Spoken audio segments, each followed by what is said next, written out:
Hey, Chris, that's Swisher 127. He had a UFO or a rocket, something almost hit him in my airspace. Military radar advises they are picking up an intermittent primary target behind you in trail. Since the earliest years of manned flight, pilots and astronauts from around the world have encountered UFOs high in our skies and beyond. This is Houston. Say again, 7?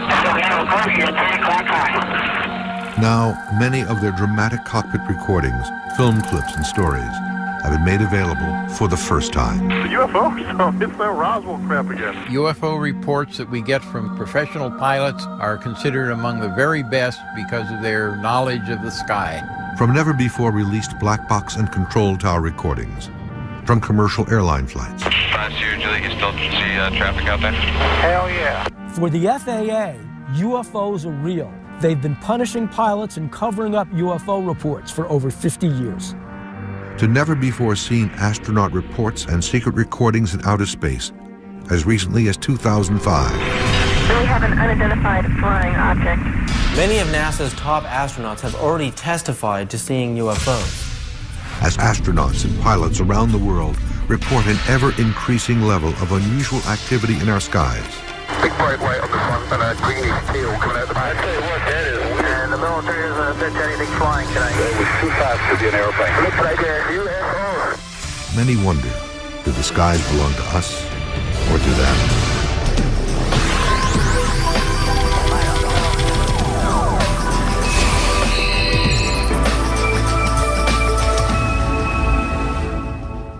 The report that was made last November 17th of a UFO spotted over Alaska attracted special attention. This sighting was made by an airline pilot with 29 years of experience. The crew claims that while it was flying over Alaska last November, it was followed for 400 miles by strange white, yellow, and amber lights. Of the thousands of reported pilot and astronaut encounters with UFOs around the world, few are more harrowing than the encounter on November 17, 1986, by Japanese Airlines Flight 1628, high above the remote Alaskan tundra. Regarding airline cases in America, the GL is very interesting because you have multiple witnesses. It was a cargo aircraft, and the pilots observed an object that seemed to be tracking along with their aircraft. It involved an investigation by the FAA. This is an official government investigation of the sighting itself. The events of that night were captured on tape. Spinner 1628 heavy. Military radar advises they are picking up an intermittent primary target behind you in trail, I say again. The Boeing 747 cargo jet is on a routine flight from Paris to Tokyo, cruising at 600 miles per hour at an altitude of 35,000 feet. It heads towards Anchorage, Alaska to refuel. Suddenly, at 5:11 p.m., Captain Kenju Terauchi, a pilot with 29 years flight experience, sees three large, fast-moving, unidentified objects 2,000 feet below them. The largest object is described by Captain Terauchi as resembling, quote, a shelled walnut. Captain Terauchi describes the main craft as being twice the size of an American aircraft carrier. Co-pilot said it was as solid there as if you were seeing an oncoming jet with its lights on, except it wasn't an oncoming jet. 747 was nothing compared to this big flying saucer. After several minutes of observing the UFO, the pilots realize the objects are now matching their speed, 600 miles per hour, tracking them. The captain reports that the objects begin, quote, making moves that are impossible for any man-made aircraft to perform. Then, without warning, two of the smaller craft suddenly rise and shoot directly in front of the pilot's window. The objects come so close to the airplane that Captain Terauchi says the intense glow makes his face feel warm. All of a sudden they appear and they're traveling right in front of the aircraft. And they were sort of wobbling back and forth as they moved. They seemed to be only 1,000, maybe 2,000 feet in front of the aircraft and traveling at 600 and some miles an hour. At that very moment, the radio link to Anchorage goes dead, leaving the aircraft flying blind. A horrifying catastrophe is seconds away, but the UFOs rise and veer left. Deviate from English heading 240. Spinner 1628 heavy. Deviations approved as necessary for traffic. Try to pick. Make a full action. Full In his official FAA report, Captain Terauchi says, quote, "We had to get away from that object." Spinner 1628, sir, do you still have the traffic? Disappeared, Spinner 1628. Spinner 1628, I understand you do not see the traffic any longer? Okay. Moments later, an urgent message comes in from Elmendorf Air Force Base. The unidentified object now appears on their radar. Yeah, that's 1-2. We have confirmed there is a flight size of 2 around your 1550 squawk. One primary return only. Okay, where is he following him? It looks like he is, yes. Okay, stand by. The phrase flight size of 2 indicates that JAL 1628 has uninvited guests with possible hostile intentions. Spinner 1628 heavy, military radar advises they are picking up an intermittent primary target behind you, in trail, I say again. Immediately after this confirmation, the FAA requests that the Air Force scramble jets.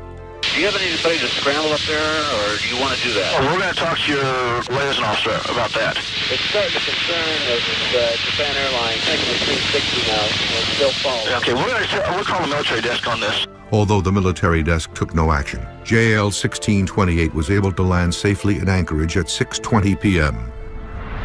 Extensive media coverage from around the world helped make this incident one of the most widely reported UFO cases in history. While the JAL case continues to inspire debate about the nature and intent of the objects that tracked the 747, to this day, the case remains a mystery. The Japan Airlines 747 had a saucer go around it. The papers mysteriously disappeared from the FAA office. January 30, 1987, only 2 months after the JAL report, a similar UFO event takes place in these same Alaskan skies, but this one involves the U.S. military. A U.S. Air Force KC-135 inbound from Elmendorf Air Base in Anchorage to Eielson Air Force Base southeast of Fairbanks reports a chilling UFO-related incident at 20,000 feet. County traffic for us around 1 o'clock. Can't really tell the distance. Seems to be about full altitude. Actor 29, negative. I have no traffic in your 1 o'clock. The pilot reports that the object is strikingly similar to the UFO reported by the JAL flight, a massive disc-shaped noiseless object larger than an aircraft carrier. Seconds later, Anchorage Air Traffic Control asks if the KC-135 still has the object in sight. The pilot replies yes, and says the object is now 40 feet from his aircraft. The recent incident involving JAL Flight 1628 even comes up in their cockpit recording. We're from California, just visiting up here. People see this sort of thing a lot other than the Japan Airline type? Actor 29, it's very rare seeing the lights up there. 30 minutes later, the Anchorage control tower passes along a message from the regional FAA office. Actor 29, the quality assurance staff at the Anchorage Center here requests you give them a call after you land at Eielson. That is concerning the object we're looking at? Affirmative, sir. I think pilots make especially good UFO witnesses. They know what's normal in the sky and what isn't. They've seen all different kinds of airplanes routinely. When a pilot reports a UFO, there's a better than average chance that that's what it was. January 31st, 1987. Less than 24 hours after the KC-135 encounter, yet another UFO-related incident occurs in the skies above Alaska. The pilots aboard Alaska Airlines Flight 53 reportedly witness enormous, bright, disc-like objects tracking their airplane. Ground control reports that no object is visible on radar, but it is the speed of the UFO craft that alarms the pilots. Ahead, just underneath our radar, picked up the blip. He's moving about a mile a second. He's full out straight ahead of us, just disappeared. Man, he was there and then he was gone. If you're a pilot and you report a UFO sighting to the FAA, you might as well turn in your license the next day. The FAA, the military, even civilian authorities don't want to know about UFOs. Pilot encounters with UFOs first surfaced in the 1920s and 30s, long before black box and control tower tape recordings were possible. Sightings by pilots have occurred ever since the very beginning with Kenneth Arnold. Kenneth Arnold was flying from Chehalis, Washington, over towards Idaho. Somewhere around Mount Rainier, he identified what looked to him to be about 9 aircraft traveling in an east to west position. It was this man, Kenneth Arnold, from Boise in Idaho, who ushered in the era of the flying saucer. At this point is where I had this terrific flash. I looked way off here to the north, and that's when I saw where the flash came from. It was an echelon formation of very peculiar-looking aircraft. The second craft from the rear had a more or less crescent shape, and of course I kept mulling in my mind, that's the damnedest looking airplane I ever saw. Upon landing in Yakima, Washington on June 24, 1947, Arnold makes what would become the very first civilian reports of UFOs to the government. He would describe the objects to reporters as appearing and moving like, quote, saucers skipping across the water. Somebody else twisted that around into the term flying saucer. That was the beginning of it.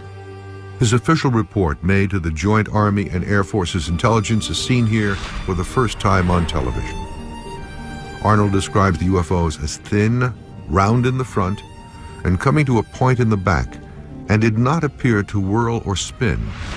He watches as the craft flip and flash in the sun, and comments, "The more I observe these objects, the more upset I became, as I am accustomed and familiar with most all objects flying." The Arnold case was extremely significant in that prior to it, there had been no talk publicly about disc-shaped, shiny objects flying around. And we haven't been without UFOs or flying saucers ever since. The Grand Canyon is a graveyard for 128 passengers and crew of 2 airliners which collided in a thunderstorm and crashed on peaks little more than a mile apart.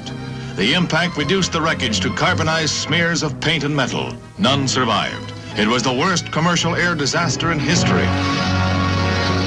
While some experimental black box and pilot voice recorders were in use by the military during World War II, it was not until a catastrophic mid-air collision in 1956, about 200 miles due east of Area 51, that onboard recording boxes were mandated by the FAA.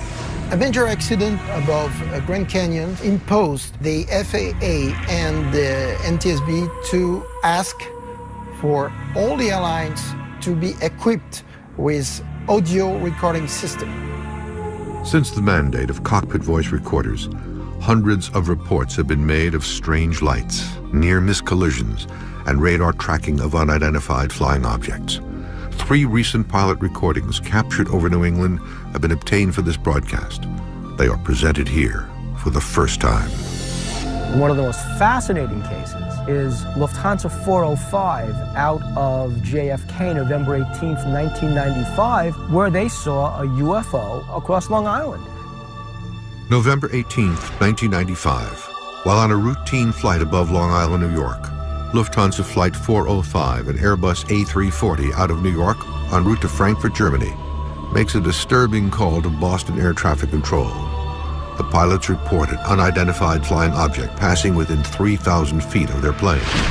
It should be on our tail about 10 minutes. We passed it just 1 minute ago and it was looking strange.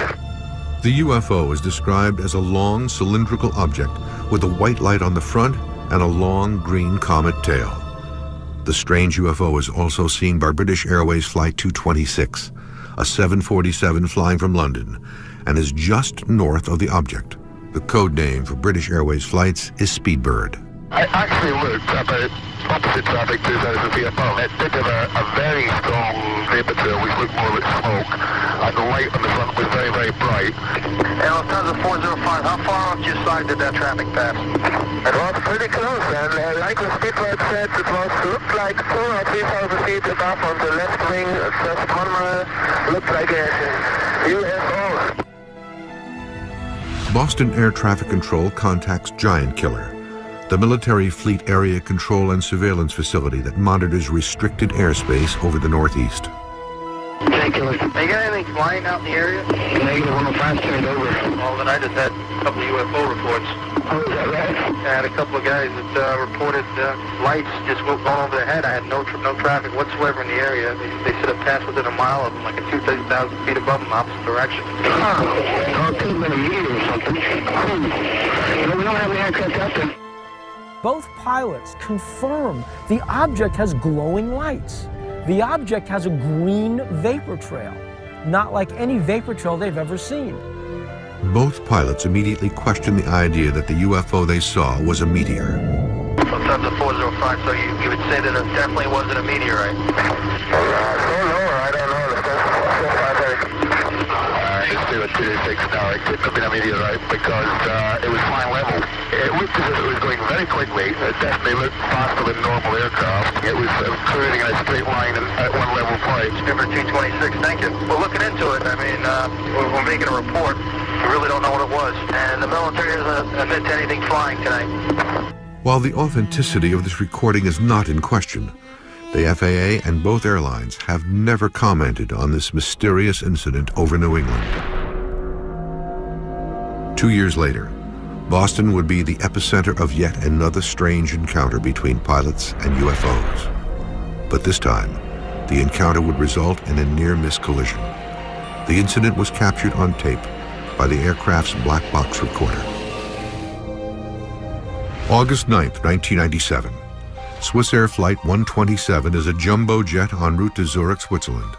Pilot Philippe Maubet and First Officer Kurt Grunder are at the controls.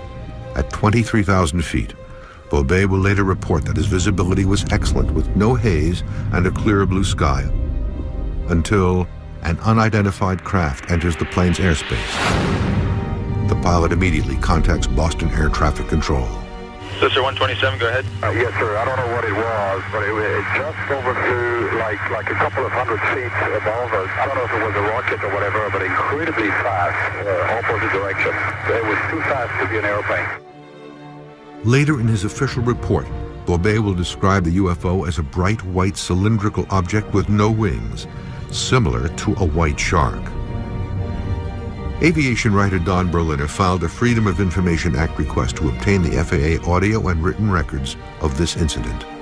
The Swiss Air case is significant because the object that was described is quite unusual, and the people reporting it have excellent credentials. These are veteran airline pilots.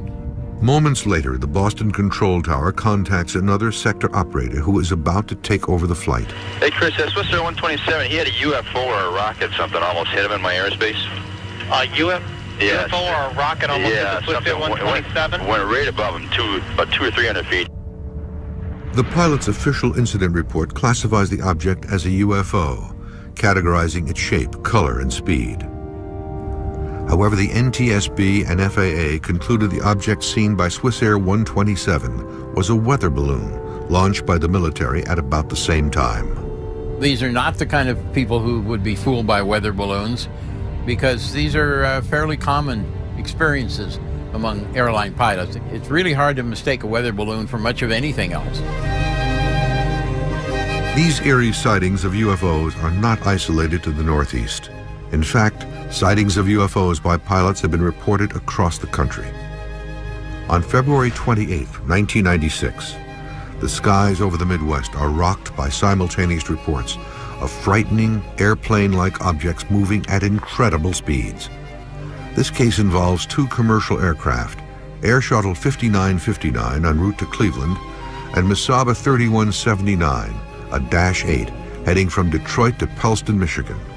This event was recorded by the Cleveland Tower. Cleveland Tower gets a report from an air shuttle flight coming out of Detroit that they've picked up a strange light very close to them. Nobody can figure out what the light is.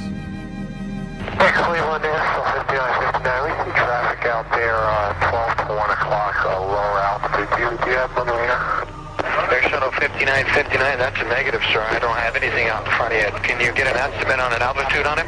We're in between layers here. I'm just going to estimate 2,000 feet below us maybe, and sort of pulsating right about, 10 miles out. Is that northwest of Detroit? Did you see that light? Yeah, that's what I saw, a real bright white light, sometimes flickering underneath the cloud. 2 reports from 2 separate aircraft, and both pilots described the same bright pulsating lights between the cloud layers. Cleveland Air Traffic Control questions if the light might be a landing beacon. Air Shuttle 5959, is that traffic that you saw earlier? Do you see him out there any longer? Yeah, Air Shuttle 5959, that's permanent. I don't know if we'll get closer to it or what, but it looks like a rotating light around it, like a frisbee type thing that's going around it. Beside 3179, do you see the same thing? Sir, I saw it coming out of Detroit. I wondered, all I saw was just a couple real bright flashes of light, but it looked like it was underneath the cloud deck to me, maybe 10,000 feet. Well, would you think it might be like a reflection, maybe perhaps off a beacon that for some reason it's just one of those weird things, natural phenomena that you're getting a reflection? Because I got nothing out there. This is definitely a distinct whitish, well, they're looking a little reddish, greenish light sort of pulsating, and it is consonant. It's not a beacon. A double pilot sighting caught on radio that you would never hear because the media never covered it. On May 25, 1995, an exceptional UFO-related event occurs more than 7 miles above Earth. An enormous, fast-moving UFO was witnessed by an America West Airlines crew. What makes this incident a watershed in black box recordings is that it is one of the first on record to reportedly involve a government agency, NORAD, the government's watcher of the North American skies. This 1995 America West Airlines case, the government got involved briefly. Somebody with air traffic control told the crew, one of the crew members, that they had been in touch with NORAD, which had briefly confirmed radar tracking of something in the area and then later denied it. The Air Force confirmed that there was an object, and especially the NORAD, the North American Air Defense Command, yeah, we detect something. America West Flight 564 is flying from Tampa, Florida to Las Vegas, Nevada.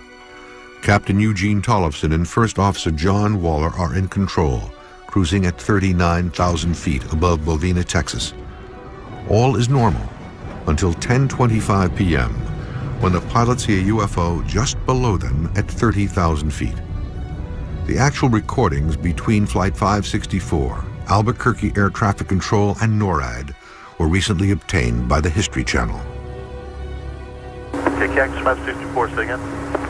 There's nothing on the radars on the other spinners at all on that particular area, that object that's up in the air? It's up in the air? Affirmative. What's the altitude about? I don't know, probably right around 30,000 or so, and it's with a drill that starts from going counterclockwise, and the length is unbelievable. The pulsating object is reportedly over 400 feet long, yet invisible on radar. This prompts air traffic control to contact a nearby Cannon Air Force Base radar operations in Clovis, New Mexico. Cannon, go ahead. Hey, guy at 39,000 says he sees something at 30,000 that the length is unbelievable and it has a strobe on it. Uh-huh. This is not good. What does that mean? I don't know. It's a UFO, so it's that Roswell crap again. The crew that saw it described it as a long, thin object, cylindrical, with a series of lights down the side, blinking on and off in sequence. They saw a cigar-shaped object flying with strobing lights on a length of roughly 300 feet, which is quite big. Seconds later, an Air Force F-117A Nighthawk from the 49th Fighter Wing at Holloman Air Force Base is alerted by air traffic control. The stealth fighter sees something. Arcade 5, in the next 2 to 3 minutes, be looking off to your right side. If you see anything about 30,000 feet, one aircraft reported does something. It wasn't a weather balloon or anything. It was a long, white-looking thing with a strobe on it. Let me know if you see anything out there. Yeah, any traffic off our left wing right now? I've got some passing off to your 9 o'clock and about 12 at 31 westbound. Okay, so looks like something about a little lower than us just went off our left wing. The Nighthawk reports an object passing off its left wing. America West 564 has the same experience moments later. The object moves dangerously close to both aircraft. The anxious America West crew contacts Albuquerque Air Traffic Control again.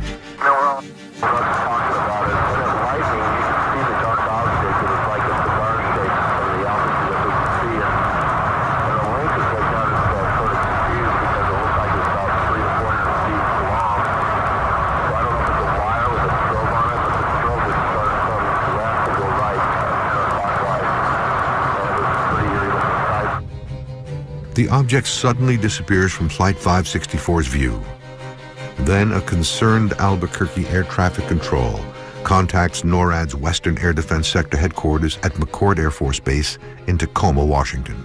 I've got something unusual, and I was wondering if you all happen to know of anything going on out here. I had a couple of aircraft reported something 300 to 400 foot long, cylindrical in shape with a strobe. Oh. At 30,000 feet. We don't have anything going on over that I know of. This guy definitely saw it run all the way down the side of the airplane. It's right out of the X-Files. I mean, it's a definite UFO or something like that. Y'all are serious about this. Yeah, he's real serious about it too. And he looked at it, saw it. Holy. 13 minutes later, Albuquerque Air Traffic Control checks in again with NORAD. Only this time, NORAD has something. We had someone call here earlier about a pilot spotting an unidentified flying object. Yep, that's us. Okay, well, hey, we're tracking a search-only track kind of where that might have happened. We've been tracking it for about 3-4 minutes now. According to the official report, NORAD has denied this incident in writing. These were experienced airline pilots. They'd been flying thousands of hours. They were familiar with the sky. When they say something, you have to pay more attention to it. A Melbourne, Australia television reporter said his crew filmed UFOs for 7 minutes Saturday night over the eastern region of New Zealand's South Island. On December 21st, 1978, New Zealand cargo plane pilots John Randell and Keith Hine observed strange light phenomenon over the sea near the South Island of New Zealand. The objects are picked up as well by Wellington, New Zealand Air Traffic Control radar, and reports reach local media. 10 days later, on December 31st, producers at Australia's Channel 10 dispatch reporter Quentin Fogarty with a camera crew to attempt to find these same UFOs along the exact same flight path. And they do. Air traffic controllers were recording strange blips on their radar. Here's what reporter Quentin Fogarty said as he traced an airline flight that reported seeing UFOs last month. We're now in the radar room at Christchurch Airport. It's about 1:45, and in about another 20 minutes we intend to take off again in the Argosy and retrace the route we took only a few moments earlier. We've just heard from Wellington radar that there are still targets in the Kaikoura area. So this time we're hoping to get better film than we did last time, and all I can say is we'll see what happens. The New Zealand case is of considerable importance in the history of ufology because of the residue of information that's available afterwards. We have the film itself and the tape recordings made by Quentin Fogarty on the aircraft, and of prime importance is we have the tape recording made by the Wellington Air Traffic Control Center, and it provides a history of the sighting minute by minute. We're about now 3 minutes out of Christchurch Airport, and on our starboard side we can see two very bright lights, one much brighter than the other. It is like a very, very bright star, and just below it is another light, not quite so bright. Just before midnight, Fogarty goes airborne with New Zealand cargo pilot Bill Startup. The beginning of the flight is uneventful. Then at 12:05 a.m., Fogarty and the crew see strange lights and objects coming toward them from the right side of the plane. Fogarty turns on his camera and begins filming. Those two lights appear to be traveling with us. They're still off the starboard wing. The brighter light is still above the other, and it's moved a little further ahead of the other.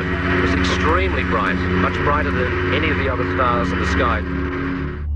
Ground radar observes these objects, and the control tower confirms the sighting and records the conversation. What follows is the actual audio of this unusually well-documented event.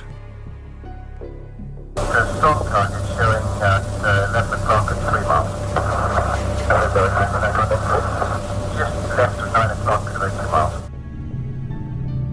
Captain Startup recounts that the object, or target, is initially ahead of him, then travels at an unbelievable speed past his left side. He quickly banks the plane left in an attempt to make visual contact. On the ground, Wellington Air Traffic Control radios a chilling message to the captain. They've picked up yet another target on his left side, and this one is closing in on the plane. 12 o'clock at 3 miles.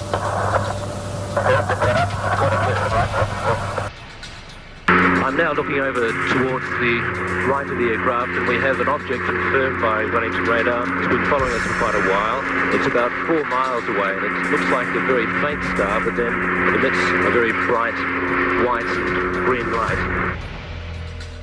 Captain Startup is able to get close enough to determine that the object is an array of bright blue lights pulsing at a rapid rate. To his shock, the object has gotten bigger. There was an interesting radar event where the some object got so close to the aircraft it looked to Wellington radar as if the aircraft radar target image had doubled in size. Strong target, right in formation with you now. Your target has doubled in size. The double-sized target continues to appear on radar screens for 36 seconds, then returns back to normal size. Yeah, blue lights right there. This is the object which was apparently traveling along with the aircraft. It was picked up on aircraft radar. Dr. Bruce Maccabee received a 16mm copy of the Argosy UFO film directly from the Australian TV network in 1979. Roll 4, take 10. This complete and unedited film has never been made available before. Experts believe that these images are the most comprehensive and frightening UFO evidence ever captured on film. This is the famous New Zealand film obtained the night of December 31st, 1978. The cameraman is sitting in the seat between the pilot and the co-pilot. The image is dancing around because he was carrying it on his shoulder. They saw this light to their right. And this light, as time goes on, will fade in and out, takes on various shapes. This is the flashing light that you have to slow down and look at frame by frame to see what happens when it goes from very bright white down to dim orange. You can see the image went over to the side, then he turned the camera a little bit in order to pull it back into the center. That other target that has been following us has now been joined by 2 others. So we now, at this stage, have 3 unidentified flying objects just off our right wing. And they've been following us, or one of them's been following us now for probably about 10 minutes. I, for one, am hoping really that we've seen enough tonight, and the rest of our journey back to Berlin will be uneventful. I think I've just about had enough of UFOs for one night.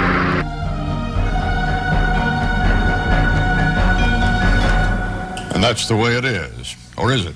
Monday, January 1st, 1979. This is Walter Cronkite, CBS News. Good night. Pilot sightings of UFOs are not exclusive to Earth's atmosphere. In the early 1960s, as America and the Soviet Union escalate the space race, astronauts and cosmonauts begin to witness strange and unexplained objects and events in outer space. You know, in 1958, when NASA formed, they literally expected to make contact with extraterrestrial life. December 4th, 1965. 4 hours and 24 minutes into the historic 14-day mission. The astronauts of Gemini 7, Frank Borman and James Lovell, both military test pilots, are performing routine tasks. Then suddenly, at 22:34 Universal Time, as the capsule is high above Hawaii, both men see a bright object or bogey flying above their capsule. Borman radios Mission Control in Houston. What follows are the actual radio transmissions. 797 here, you listen on your read? Last clear, 7, go ahead. How close are you at 10 o'clock high? This is Houston, say again, 7? So we have a bogey at 10 o'clock high. The recording suddenly ends. NASA insists the sighting is Gemini's Titan booster rocket. Lovell replies that he can see the booster as well as, quote, several actual sightings. I remember hearing this on my car radio, talked to NASA, and they confirmed that that was the phrase used, we have a bogey in sight. In NASA's official Gemini 7 mission report, Published in January 1966, no mention is ever made of the infamous bogey recording. Neither Lovell nor Borman have ever commented publicly on this message. But as far as the American public is concerned, NASA denies the very existence of UFOs they've been covering up since the dawn of spaceflight. From the early years of the space program, NASA was beset with sighting reports from astronauts. September 13th, 1966. Gemini 11 astronauts Richard Gordon and Charles Pete Conrad see something strange on their 16th revolution of Earth, 27 hours and 47 minutes after takeoff. Conrad radios ground control. He reports he has just seen an unidentified object about 50 miles downrange. It is metallic and revolving at more than 1 revolution per second. He then pulls out a camera and snaps 3 photographs. It drops down in front of them before quickly disappearing. Seen here are the actual photographs taken by Conrad aboard Gemini 11. And NORAD said that the only thing that they could imagine it was a booster from a Russian satellite. The NASA people threw out the NORAD explanation almost immediately. The Gemini 11 case is the only one that NASA considers to be unidentified. Gemini 11, however, was not the last NASA mission to have alleged encounters with UFOs. In fact, more and more UFO sightings were reported as Gemini opened the door to the Apollo program. The Apollo astronauts in particular were trailed by UFOs. It is alleged that Neil Armstrong, saw UFOs, that many of the astronauts did, but they won't talk about it publicly yet, but they might. Listen, Tranquility Base here. The Eagle has landed. The famous Apollo 11 mission reportedly experienced objects tracking the capsule, as well as objects that were photographed by the astronauts on the lunar surface. 4 months later, on November 14, 1969, Apollo 12 commander Pete Conrad reports back to NASA that he sees an unidentified object out his window. An object which is in the same place all the time but appears to be tumbling. Well, we've had it ever since yesterday. It just seems to be tagging along with us. While the object is widely considered to be debris falling from the booster, many researchers remain skeptical. They suggest such an object would be incapable of tracking a fast-moving space capsule for an extended period of time. As the Apollo missions open the door to the space shuttle program, experts are convinced the door was also open to an increased level of UFO activity in outer space. In 1981, NASA initiates the Space Shuttle program, and with it, an unprecedented wave of UFO sightings, including astounding audio and video evidence. One highly controversial recording emerges from STS-29, a Space Shuttle Discovery flight on March 13, 1989. Astronaut John Blaha reports the sighting of something unusual. One of the NASA transmissions that wasn't successfully sanitized, back in 1989, one of the astronauts on a space shuttle said, "We're still looking at the aliens." It was as plain as day. The following recording was reportedly intercepted by a ham radio operator in Maryland.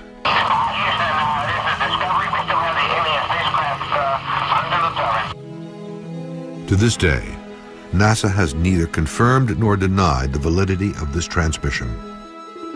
The space shuttle has 2 radio channels. One is a public channel that we all hear when NASA is broadcasting. We can hear what the astronauts are saying. The other channel is a Department of Defense encrypted channel, and that's where I believe the real conversations are going on. The new millennium ushered in more UFO sightings by NASA shuttle crews.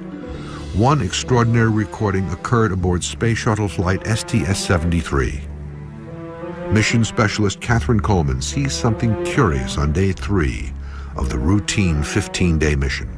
This is October 21st, 1995. We have an unidentified flying object. And nothing after. I mean, there she is. Catherine's just floating around in there. And that's where I believe they went on to the Department of Defense encrypted channel on the space shuttle, and they continued the conversation. Researcher David Sereda has been studying unusual phenomenon in outer space for over a decade. It is his theory that NASA continued recording but on a secret frequency, leaving us with more questions than answers. We have an unidentified flying object. Even recent shuttle missions have had eerie reports and sightings of strange objects. According to Sereda, some of the most shocking evidence of UFOs in outer space comes as recently as August 6, 2005, from Space Shuttle Flight STS-114. Well, the Space Shuttle is doing 18,000 miles an hour around the Earth. So the object is traveling obviously much faster than 18,000 miles an hour to catch up to the shuttle, to fly in tandem speed with it, and then it takes off and goes back out the other way.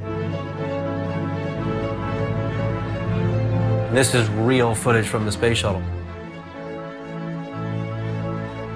Even considering that it may be just a few miles away from the Space Shuttle is obviously a very large UFO. The object enters quickly, dramatically changes speed and direction, then flies back out of frame. The trajectory and speed of the object defy all laws of physics, leaving researchers like Sereda to draw their own conclusions. When you zoom in on video frames or any digital media, you get pixelation. So some of the rectangular shapes you see are pixels, but notice also you can see the round aura of light around it, so you can still differentiate shapes within the pixels. There's no way that's dust and debris. There's no way it's another satellite. When you go through process of elimination, you know that what we're seeing in STS-114 is truly a UFO. There's really nothing else out there like that. Since NASA does not comment on the topic of UFOs, the authenticity of space recordings and sightings cannot be officially confirmed, which leaves many questions unanswered. UFOs constantly trailed our spaceships around planet Earth, the space shuttle, but more importantly, all the Project Apollo spacecraft on the way to the moon. I think a lot of astronauts are going to start coming forward and testifying to what they have seen. My impression is the guys who go running around saying the NASA stuff proves something are hyping it.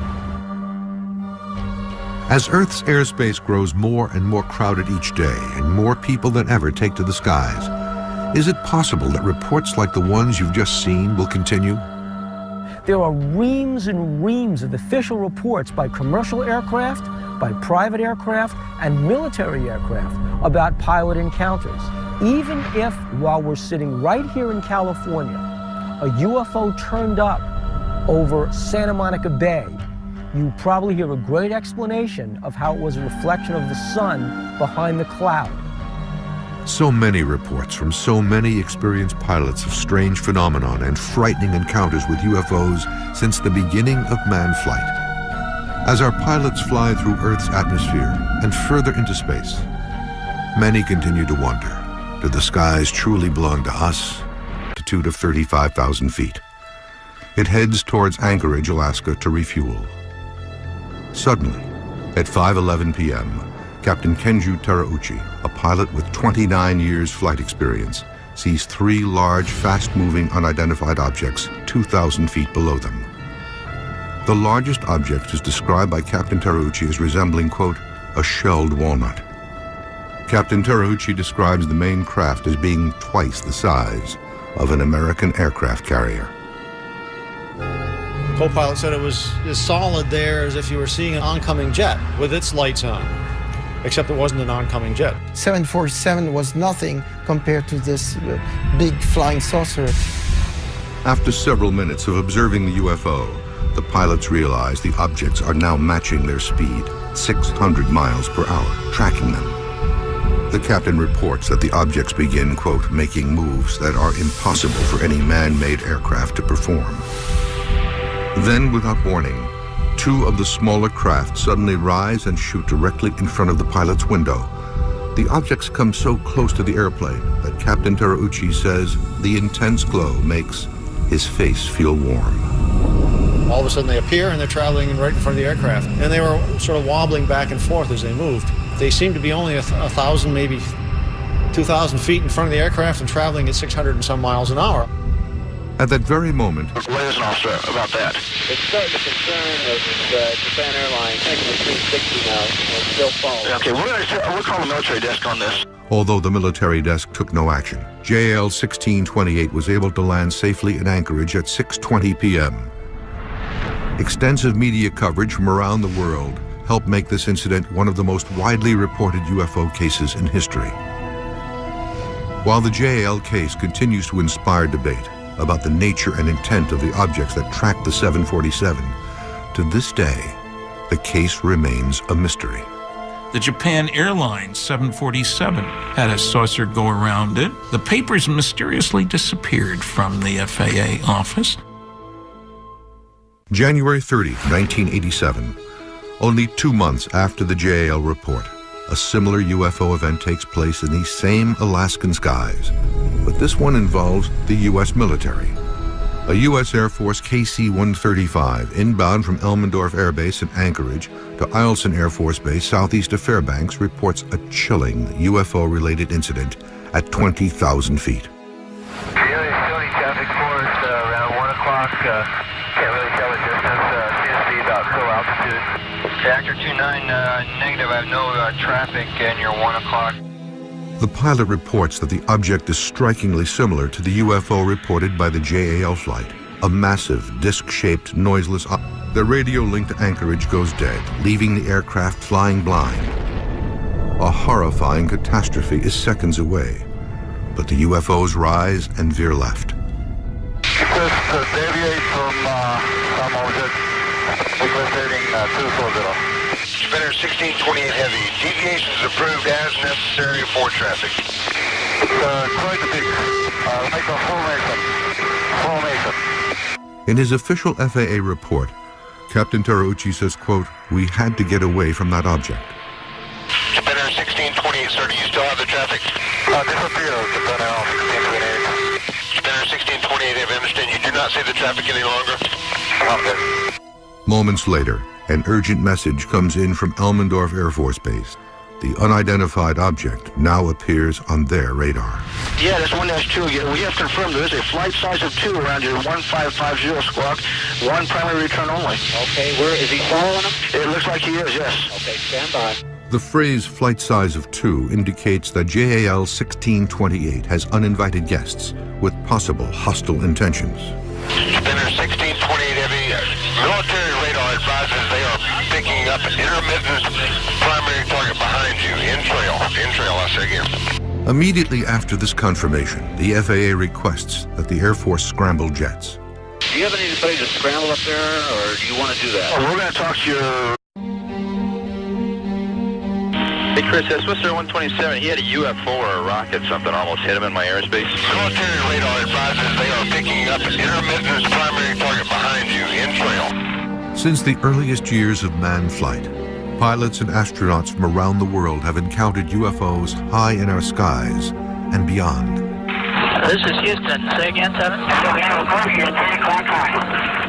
Now, many of their dramatic cockpit recordings, film clips, and stories have been made available for the first time. The UFO, so it's that Roswell crap again. UFO reports that we get from professional pilots are considered among the very best because of their knowledge of the sky.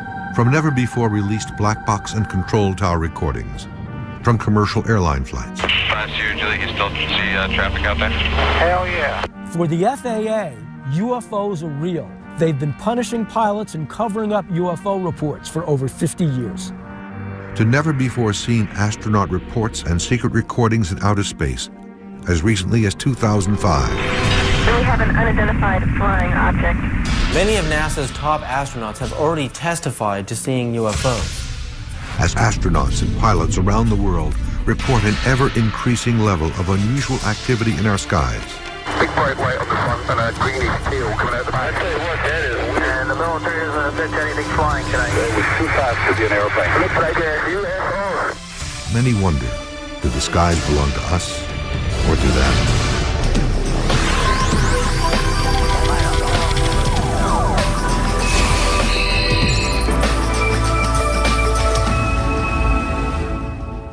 The report that was made last November 17th of a UFO spotted over Alaska attracted special attention. This sighting was made by an airline pilot with 29 years of experience. The crew claims that while it was flying over Alaska last November, it was followed for 400 miles by strange white, yellow, and amber lights. Of the thousands of reported pilot and astronaut encounters with UFOs around the world, Few are more harrowing than the encounter on November 17, 1986, by Japanese Airlines Flight 1628, high above the remote Alaskan tundra. Regarding airline cases in America, the GL is very interesting because you have multiple witnesses. It was a cargo aircraft, and the pilots observed an object that seemed to be tracking along with their aircraft. It involved an investigation by the FAA. This is an official government investigation of the sighting itself. The events of that night were captured on tape. Spinner 1628 Heavy, military radar advises they are picking up intermittent primary target behind you, in trail, I say again. The Boeing 747 cargo jet is on a routine flight from Paris to Tokyo, cruising at 600 miles per hour at an altitude